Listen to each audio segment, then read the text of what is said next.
Episode 2 continues. He drove up to the motel and took me inside with him. He went to the front desk and paid for the room. I was looking because I wondered if the lady had noticed that I was just a little girl. But no one cared.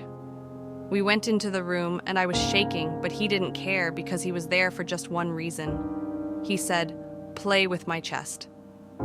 I refused, but he grabbed my hands and forced me, saying, "Do it like this."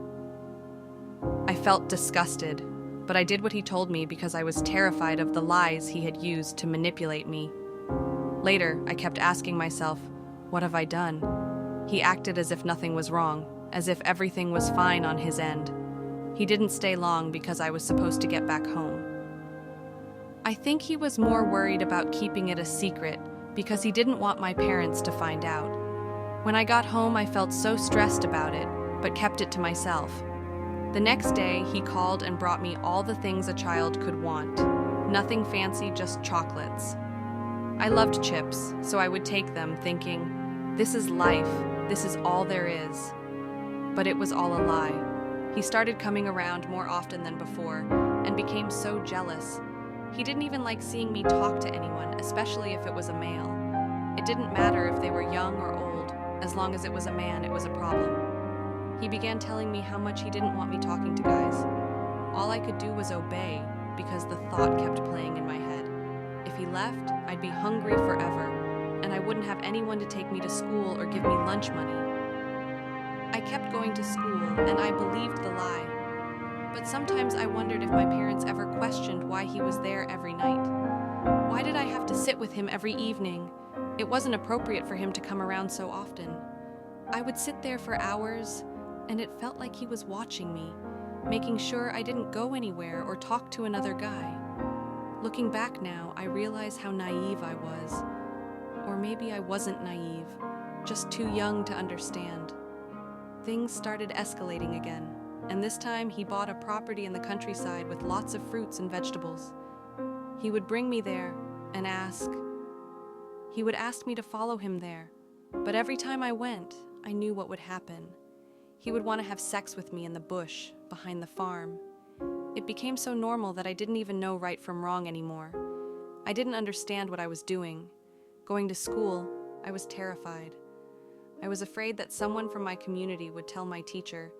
He looked me in the eyes and told me, in a voice that sent shivers down my spine, to make sure no one ever found out what had happened. He said that if I told anyone, the police would come and arrest my parents, locking them up for life. His words painted a horrifying picture in my mind.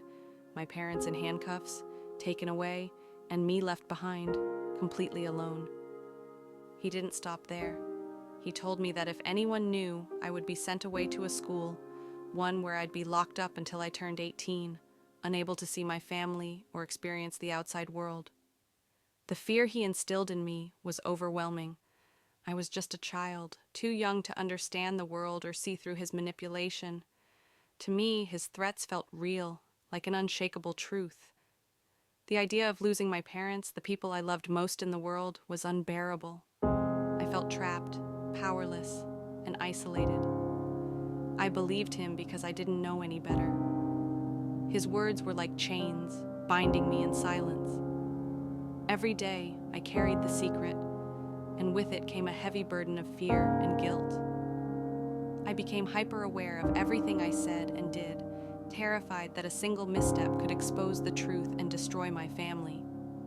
Looking back, I realize how deeply his lies and threats controlled me, shaping my thoughts and emotions in ways I couldn't understand at the time. That fear stayed with me for so long, dictating how I interacted with others and how I viewed myself. Even now, as I think about those moments, I feel the echoes of that fear. But telling this story is my way of breaking free from those chains and reclaiming the voice I lost. I was scared and didn't understand things well. I graduated from junior high school, and it was time for me to go to a new school, but it felt so far. I want to keep certain things private, like the name of the school, for now.